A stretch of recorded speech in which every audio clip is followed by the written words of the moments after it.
The 5th of December, Rabbi Moore, Parsha Hashavua with Rashi Vayeshev.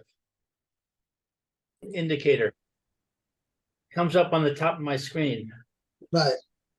So, but I just lost myself, I guess.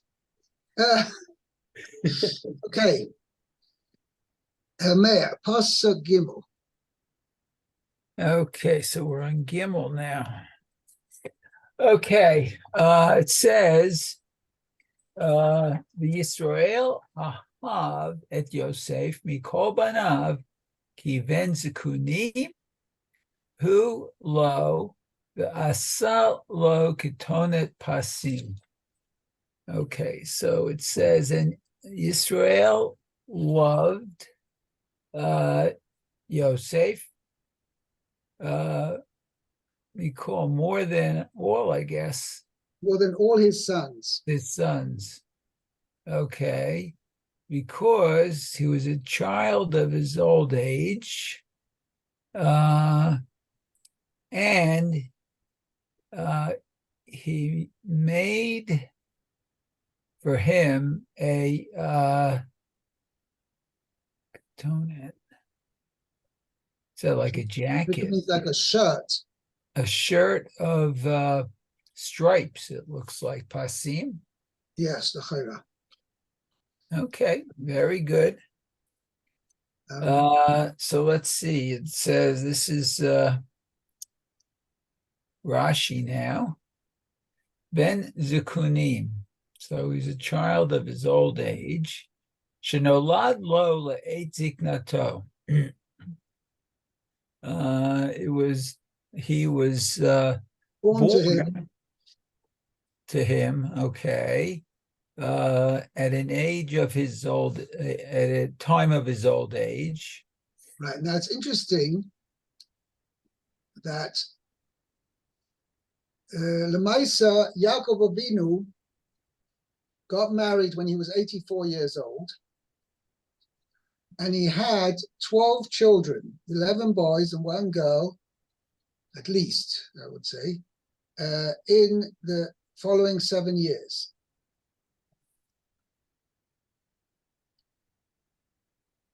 And basically, there was 7 months between each child.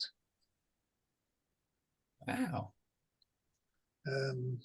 So Lemaisa, even though the truth is, Yosef was the last of the 12 to be born.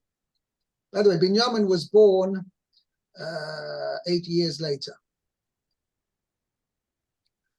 Okay? And that's why in the beginning of Vayechi, not Vayechi, beginning of Vayigash, it says,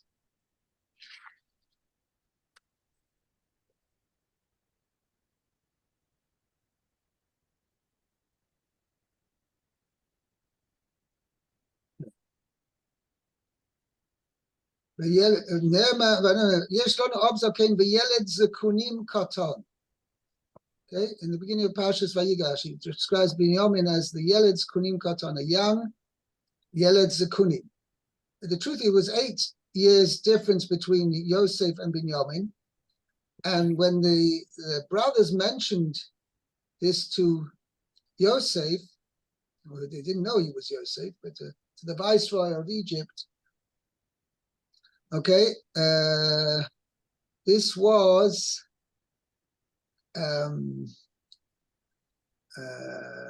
when Yosef was 39 years old.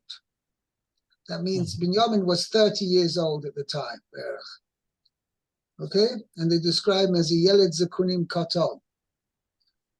Right? He sounds like he's a child, but he was considerably younger. I mean, I happen to be the youngest of my brothers, right? So I was always called the baby, and I'm still a baby today. So maybe that's the idea over here. But anyway, that's with regard to Binyamin.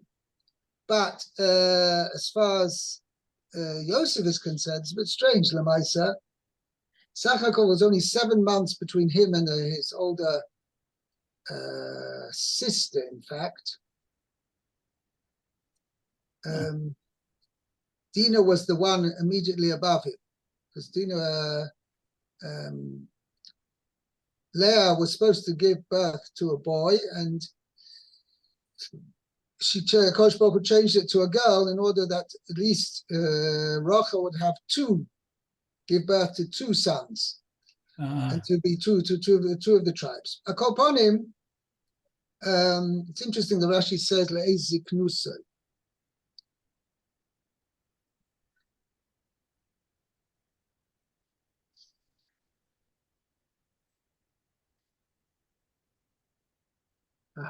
He brings one of the Farshim of Rashi over here is that since the Maisa, the gap between Yosef and Binyamin was 8 years, and so he thought that after Yosef that he's going to be the last one. It's a bit strange that they should think that way, because the Maisa, they knew, Yaakov knew, and even his wives knew that there were going to be 12 children. There were going to be 12 boys. Okay. Anyway, so this is shtickle tzarch here. What does that mean? Okay, the uncle is Tirgem. Carry on. Okay. Uncle is Tirgem. Bar Hachim. So he was a wise son. To him. Oh, yeah, that's the term Aramaic. Okay. Yeah, the term Zokain, Chazal Darshan is Zeh Shekona Chochma. It says we have a mitzvah in Parshas Kadoshim, Mipnei Seva Tokum, V'hodarta Pnei Zokain. You should stand up before an old person, and you should give honor to the Pnei Zokain, to an elder, for an elder. And so Chazal say that refers to a Talmud Chacham, Zeh Shekona Chochma. It's like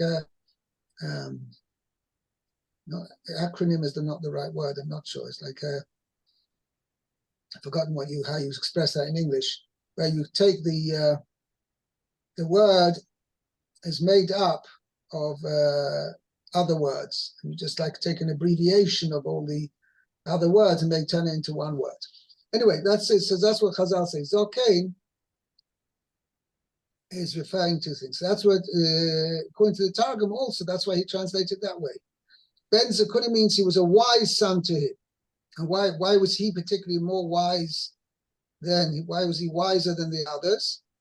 Why? Because Rashi continues, Kol ma Shilamad, for he learned, Mishem Va'eber, from Shem and Eber. What? Okay. Yaakov Avinu learned from Shem and Eber, Nasalo. He transmitted to him. Okay. Devar Acher, another explanation of Ben Zakunim, Shehaya Ziv in Kunin Shalo. Doimelai. Okay, Domela. Means they very much looked alike. They look like him, huh? His facial features of Yosef were very similar to that of Yaakov. Okay. And it goes on, Pasim. Okay. Which I translated as stripes, but he says here, fine wool. Right. Okay, Lashon Kli Milat. Okay, it's a garment of fine wool. Kamo Karpas Utechelet. It says in the Megillah, like Karpas. by the banquet of Achashverosh, they had drapes laid out of Karpas Uscheles. Oh. So Karpas is the same thing. It's made of fine wool. Oh, okay. Okay. Ukamo Ketonet Hapasim, like a shirt, I guess, of fine wool. Ketamar v'Amnon. Right, it's mentioned regarding Tamar and Amnon. And Amnon. The children of David HaMelech, they were princes and princesses, so they wore this special Ksones Pasim. Okay. So it says Umidrash Agadah. So there was a midrashic. Why was this pasim? Okay. Oh, it's because of all his sorus troubles. Right. Okay. Nimkar lePotifar, because he was sold to Potiphar. L'socharim. Oh, and to merchants. Wow. You're right. Right. Wow. That's those, the Pei Samach Yud Mem is stands for Potiphar, Socharim, Yishmaelim, and Midyanim. Oh, wow. It's interesting that the Chayra, this coat which he's giving him, a special thing, was to give him honor. And yet it indicates his sorrows. Yeah. Indicates the troubles which he's going to, the trials and tribulations, troubles they're going to befall him. Right. Wow. That's amazing. Yes, it could be the Pshat is Azoi, because Yaakov Avinu tried to single out Yosef. That was really the cause of all his troubles. Had Yaakov Avinu not singled him out, favored him, then would have saved him all these troubles. Right. Okay. Let's go on to Pasuk Dalet. Lou. Vayiru Echav Ki Oso Ha'av Avihem Mikol Echav V'yisneu Vayisnu Oso V'lo Yachlu Dabro Shalom L'Shalom. Let's see. His brothers saw it. No, where it? Where's the it? It was him that He his father loved Okay. more than His all brothers. his brothers. They hated him. And they were not able to speak to him peaceably. Rashi says, "V'lo yachlu dabro l'shalom mitoch genusam," because of, Not because, but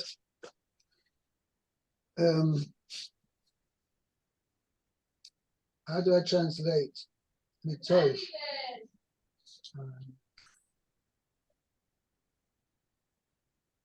From their discredit, we can learn their praise.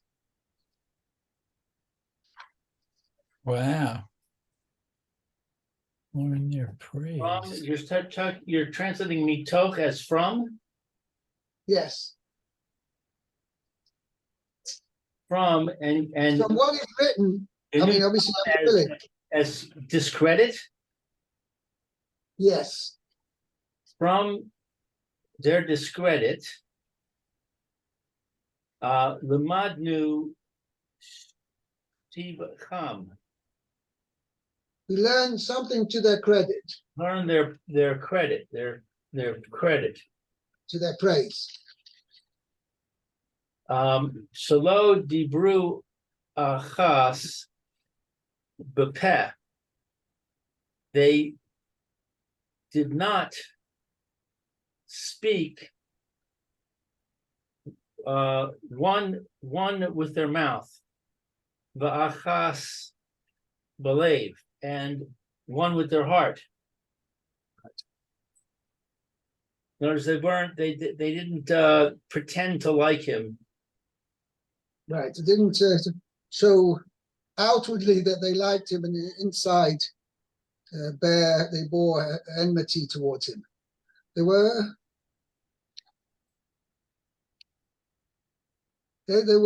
open, right? They were honest. They were honest, right? Yeah. Yeah. Dabroi, right now Rashi explains it's a grammatical form, means dabroi means ledaber imo.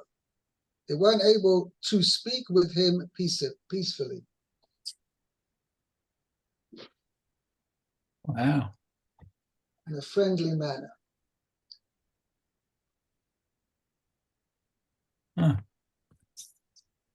Okay, that was 4. So Right. I just want to make a point over here okay. that what is interesting, why did they hate Yosef? Because they saw that he was loved more by their father. So they should have hated their father. Why is Yosef to blame? What about Kibud Av Va'em, though? Okay, so, but nevertheless, why is the father favoring Yosef more than them? So they pinned it on the fact that he was, and as it's mucha from the Pesukim later, the fact that he was bringing bad reports about them. So he says he's the goody, and they are doing all kinds of things wrong. And that's why their father likes him more than everybody else. He's the big tzaddik, and they're not acting so gewaldig.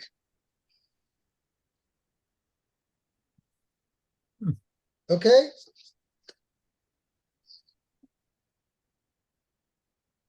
Okay.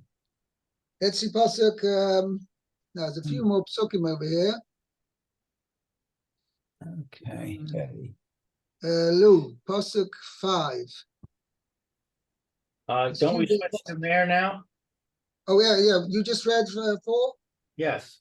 Yeah. Okay. Yeah. So let's go on to 5. Meir, 5. Okay. So Vayachalom Yosef Chalom Vayaged le'echav Vayosifu od sino oto. Okay. So in Yosef dreamt a dream, a chalom. I guess where he said to his brothers, Yosifu, and they added more hatred of him? Yeah, Vayosef, and they hated him even more. Hated him even more. Wow. Now, Okay. it doesn't say what the dream is. Just said, Vayaged le'echav. What did he tell them? Right. Okay. So We'll Vayomer, see. Okay. Vayomer aleim. He said to them.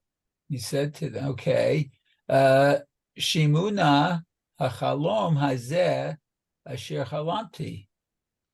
Oh, listen, please, to this dream that I dreamt. Okay, so he wanted to tell him a dream, or the dream. Okay. Now, that's interesting. Why was he so insistent on telling them the dream?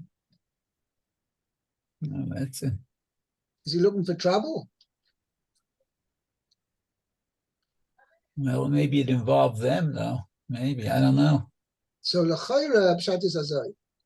He understood that if this dream is a prophecy, right, or an element of prophecy, it means it's going to foresee what's going to be in the future. Right. Without him saying it, it's not going to happen. Oh. Unless the dream is actually spoken out, then whatever it foresees cannot happen.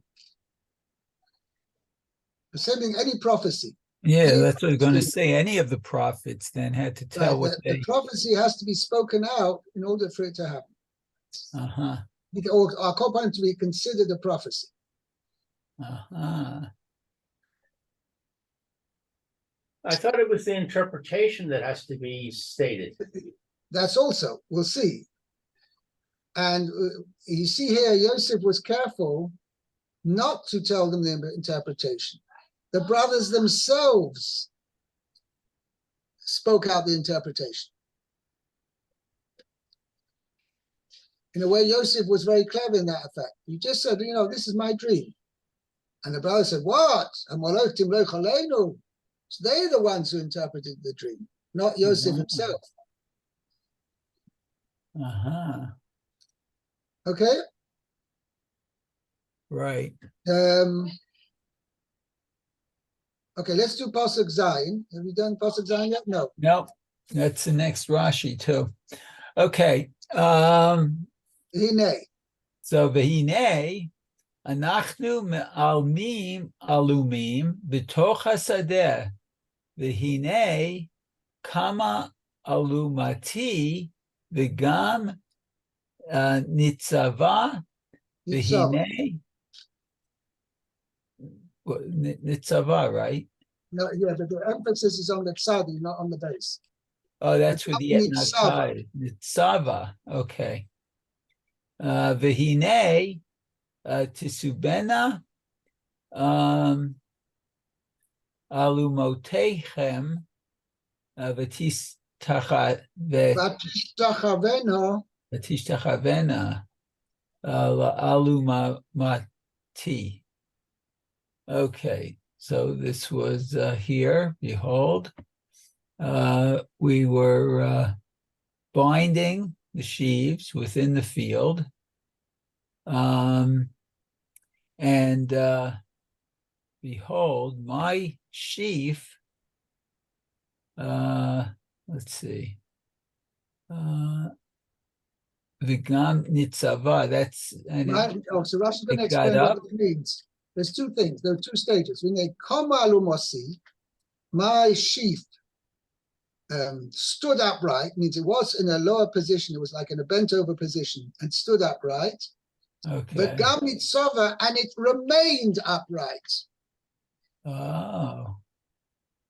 Oh, okay. Got up. Okay, I see. We're not safe. We're not safe. Is okay. That stood up. Okay, and here, your sheaves came around, and tishtachavena, bow down To my sheaf. Whoa. Well, that can get them. That can get them upset. Okay. Okay, so Rashi. Me'amim alumim, Getargumo, as Targum says, Me'asrin esaran. They were binding bundles. Binding bundles, Amarin, binding bundles. Okay, V'chein noseh alumotav, and similarly, carrying, noseh, carrying his sheaves. Okay. V'kamohu b'lashon Mishnah. And this is similar to the language of the Mishnah. Okay. V'ha'alumot notel makriz. And concerning, I guess, the sheaves, he takes umakriz. And they mentioned somebody finds sheaves in the middle of the street, lost or whatever. Somebody's lost his sheaves. Okay, so then he takes them and makes a proclamation. Announcement. Oh, okay, yeah. Because they have a simon. The sheaves, the way they're bundled, each person would tie his sheaves in a different way. So therefore, each person has his own simon on that. Therefore, that's why. Even though things normally left in the street are some things which people are hefka. I mean, a person, the owners are likely to give up hope on retrieving them because they don't have a simon on them. But these alumois, right, these sheaves, right, sheaves are things which people generally do have a simon on them. And therefore, the din is anybody who finds them takes them and has to make a proclamation to say, I found these sheaves, and whoever wants to claim them should come and claim them, because he will be able to give a simon, be able to give a sign that it's his, a sign of proof that it's his, and then he'll be able to take it. Okay? Very good. And then Kama alumati. So my sheaf rose up. Nis kafa, stood up straight. Yeah, so Rashi's pointing out this term, this comment of Rashi should be learned together with the next comment.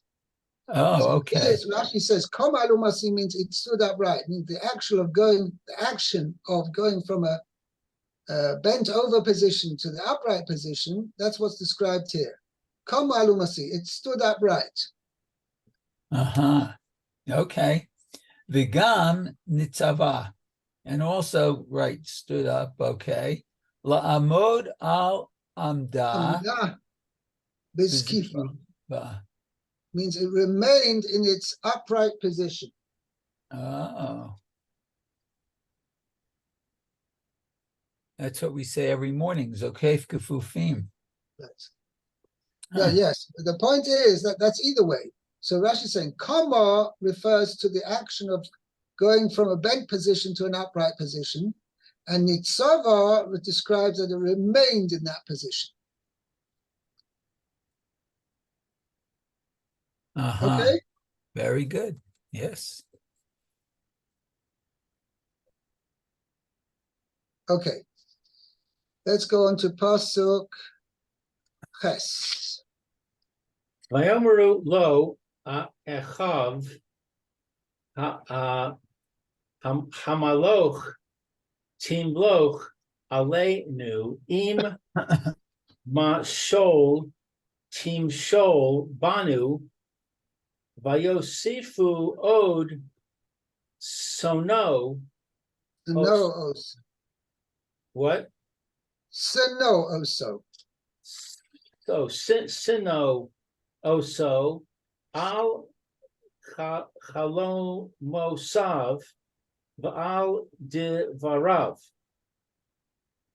So his brothers said to him, would you reign over us?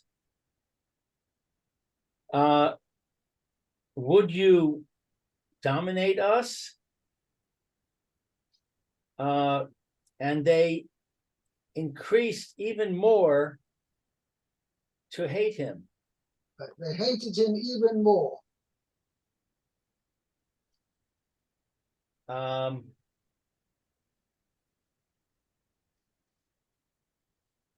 Okay.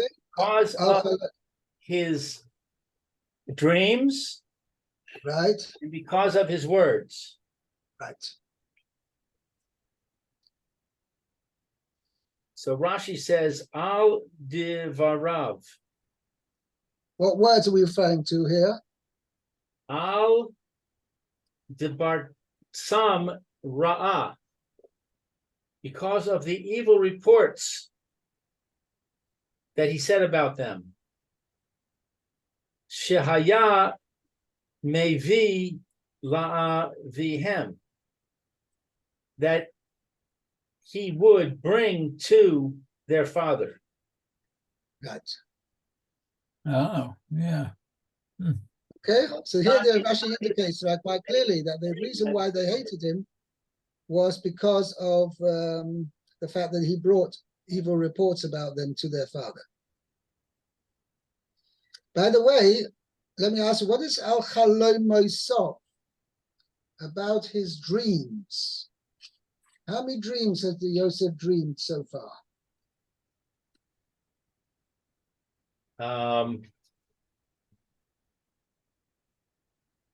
One.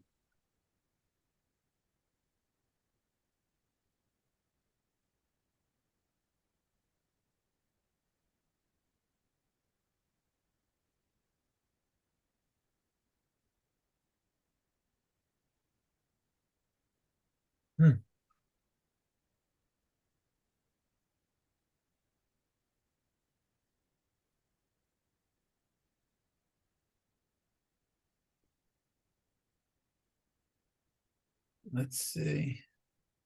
See, there's only one dream so far. Yes, apparently. Yeah. So Lamaisa, it's interesting. The Mefarshim discusses. Rashi seems to learn. I don't know how Rashi's going to answer this right, the pasuk. But some Mefarshim learn that Pasuk Hey indicates he dreamt one dream. And the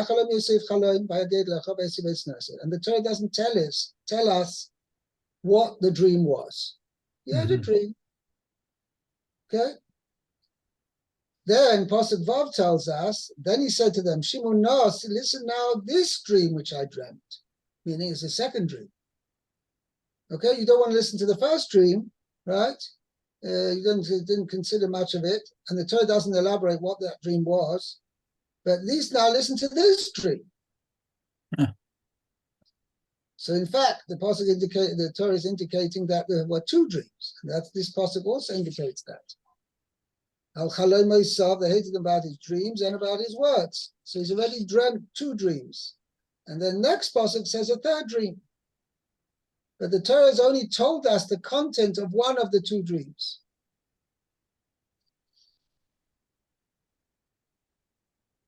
Okay? That's how some Mefarshim learn, to understand the psuk in that way. But Rashi elsewhere says quite clear there were only two dreams, not three. Okay. Hello? Yeah. We have 5.5 minutes. So I see on my clock. Okay? Fine. Let's go.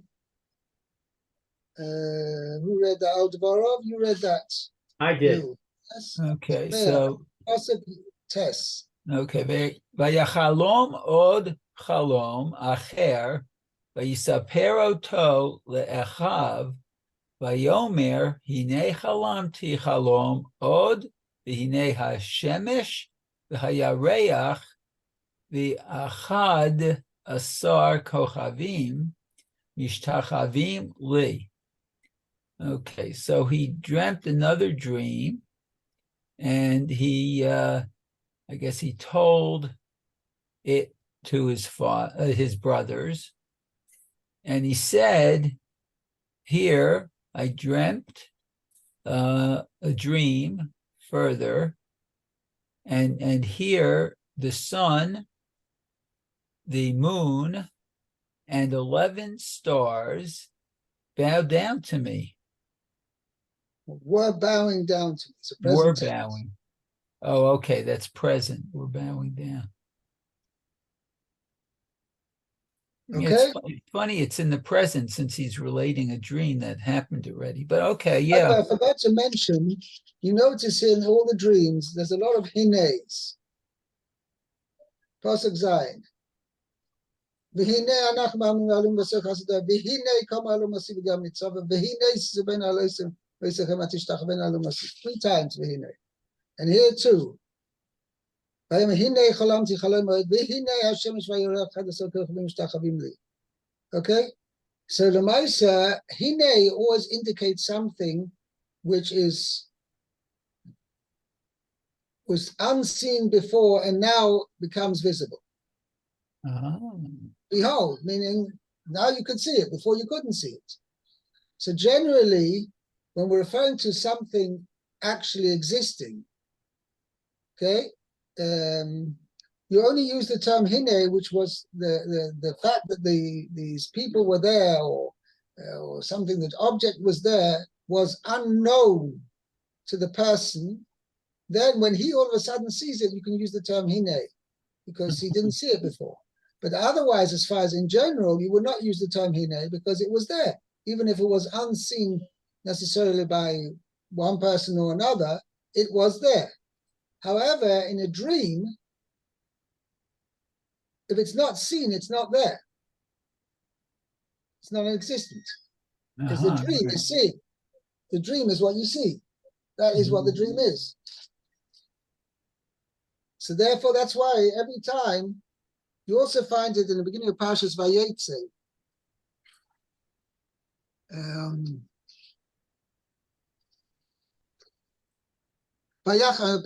Beginning of chapter 28, Pasuk 12.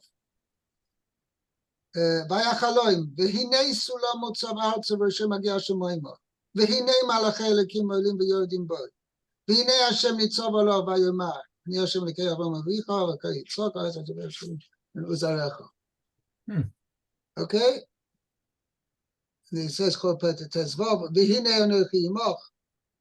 there as well, because every time, every new stage of the dream where something else appears, it's something new appearing, because it wasn't existent there before.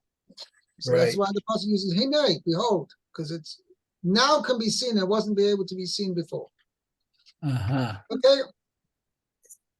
Okay. So we'll go to Yud. Yeah.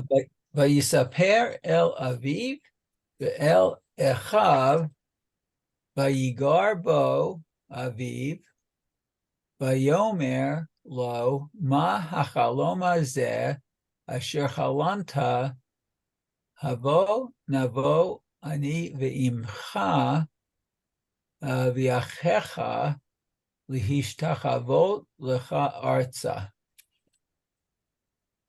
Okay. So he told to his father, okay, and to his brothers, and to his Vayigar bo Ovid, and his father chided him. chided him. Oh, okay. And said to him, what is it that you dreamt about? What is his dream you've dream dreamt? that you Havoi dreamt? tova, will we come, I and your mother and your brothers, without Yosef didn't say anything. Yaakov said, I mean, you mean you see the stars bowing down to you, that means it's going to happen to you? Okay, I think we're about to have time up. Okay. Because I have a So question.